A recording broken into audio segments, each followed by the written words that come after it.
आज से 21 दिन पहले ही यह तय हो गया था कि रेखा गुप्ता ही दिल्ली की मुख्यमंत्री बनेंगी। तारीख है 28 जनवरी 2025 की, जब राजस्थान के मुख्यमंत्री भजन लाल शर्मा रेखा गुप्ता का चुनाव प्रचार प्रसार करने दिल्ली आते हैं। वहीं पर एक फोटो ली जाती है जिसमें वो विक्ट्री सिंबल दिखाते हुए नजर आ रहे हैं और वो तस्वीर अब रेखा गुप्ता के मुख्यमंत्री बनने के बाद बेहद वायरल हो रही है। उसके पीछे की कहानी क्या है पूरा मामला, आज मैं आपको इस वीडियो में बताने वाला हूं। नमस्कार, मैं हूं वैभव दीक्षित। भजन लाल शर्मा का नाम रेखा गुप्ता के साथ इस वजह से जोड़ा जा रहा है क्योंकि दोनों की जो कहानी है वो एक दूसरे से मेल खाती है। अब मेल कैसे खाती है वो भी मैं आपको बता देता हूं।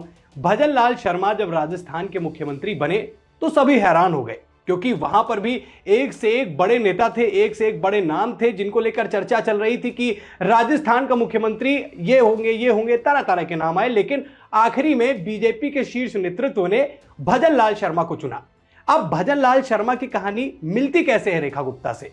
भजन लाल शर्मा भी पहले 2 चुनाव हार गए थे, उसके बाद तीसरी बार वो चुनाव जीतते हैं, पहली बार ही विधायक बनते हैं और पहली बार ही विधायक बनने के बाद वो बन जाते हैं राजस्थान के मुख्यमंत्री, राजस्थान के सीएम। अब वही हाल, वही सेम कहानी बिल्कुल रेखा गुप्ता के साथ हुई है। रेखा गुप्ता भी 2 बार दिल्ली में चुनाव लड़ी और दोनों बार वो चुनाव हार गई। इस बार चुनाव जीता और आपके सामने परिणाम है कि दिल्ली में रेखा गुप्ता मुख्यमंत्री बनाई जा चुकी है। अब मोदी का वो प्लान मैं आपको बताने वाला हूं, जो प्लान राजस्थान है। चलिए सबसे पहले मैं आपको वो दिखा देता हूं। देखिए, दरअसल भजन लाल शर्मा और रेखा गुप्ता दोनों पहली बार विधायक बने हैं, यानी कि फॉर्मूला वही है जो राजस्थान में अपनाया गया था, बस यहां पर मेल और फीमेल का डिफरेंस आ गया। जी बिल्कुल वही कहानी, जैसा मैंने आपको पहले बताया कि भजन लाल शर्मा भी एक बार विधायक का चुनाव जीतते हैं, मुख्यमंत्री बन जाते हैं, रेखा गुप्ता भी बन जाती हैं, तो ये वो फैक्टर है। और दोनों ही पहली बार विधायक बनने के बाद सीएम बने, ये भी मैंने आपको बताया।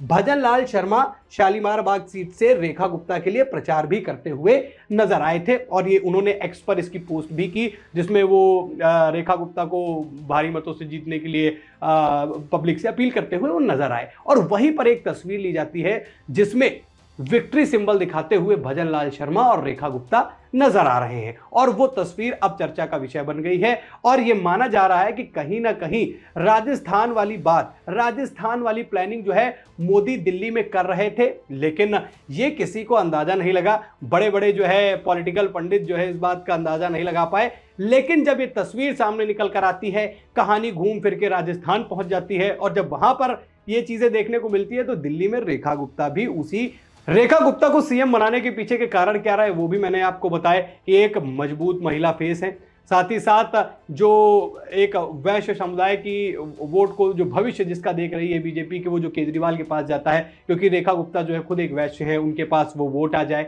साथ ही साथ एक परिवारवाद वाली नीति से हटना, क्योंकि अगर परवेश वर्मा जो सबसे बड़ा नाम था, अगर परवेश वर्मा को ही वो मुख्यमंत्री बना देते, परवेश वर्मा क्योंकि साहिब सिंह वर्मा के बेटे हैं जो कि दिल्ली में 1996 से 1998 तक मुख्यमंत्री रहे, तो कहीं ना कहीं वो टैग उन पर लग जाता। इस वजह से रेखा गुप्ता का नाम सामने आया और ये कोई पहली बार नहीं है कि बीजेपी ने ऐसा कोई कारनामा कर दिया हो, और ये पहली बार ऐसा नहीं हुआ है कि रेखा गुप्ता जो है ऐसे विधायक बन गई और डायरेक्ट उनको सीएम बना दिया गया। मैंने राजस्थान का भी एग्जांपल दिया।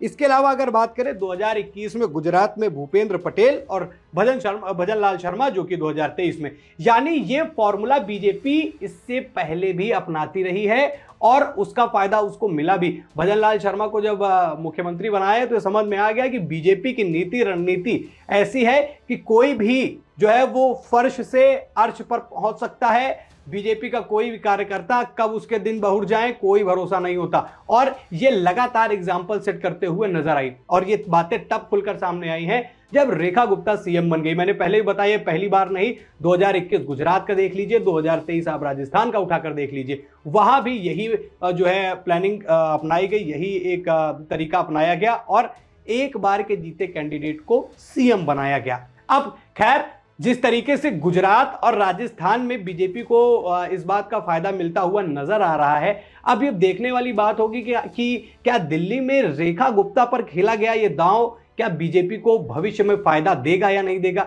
देखिए, रेखा गुप्ता का नाम एक कारण जो मैंने पहले बताया है कि यहां दिल्ली के अंदर जब वोटर्स की बात आती है तो यहाँ पुरुषों से ज़्यादा जो है महिलाएं सक्रिय हैं, महिलाओं के वोट ज़्यादा हैं और वोटिंग भी वो ज़्यादा करती है, इस वजह से एक महिला फेस दिया गया है। बाकी एक कारण ये भी है कि जो योजनाएं जो वो लेकर आई थी बीजेपी, जिस पर उन्होंने चुनाव जीता, उसमें महिलाओं से रिलेटेड ज़्यादा कुछ बातें, स्कीम थी, योजनाएं थी और काफ़ी सारी चीज़ें उसमें इन्वॉल्व करके रखा गया था पहले से। तो रेखा गुप्ता इस वजह से भी सीएम बन गई। और ये जो पूरी रणनीति मैंने आपको समझाई कि ये प्लान राजस्थान था, लेकिन केवल राजस्थान तक नहीं, 2021 में भी ये कारनामा बीजेपी कर चुकी है, मोदी कर चुके हैं। तो रेखा गुप्ता अब दिल्ली की सीएम बन गई है और अब जब दिल्ली की सीएम बनी है तो नए नए फैक्ट, नई सारी चीजें खुलकर सामने आ रही हैं। क्या बीजेपी का ये फॉर्मूला आगे आने वाले चुनावों में भी दिखेगा? क्या पश्चिम बंगाल में अगर वो सरकार बनाने में कामयाब होते तो क्या वहां दिखेगा? क्या बिहार में ऐसा देखने को मिल सकता है? आप अपनी राय हमसे कमेंट में बता सकते हैं।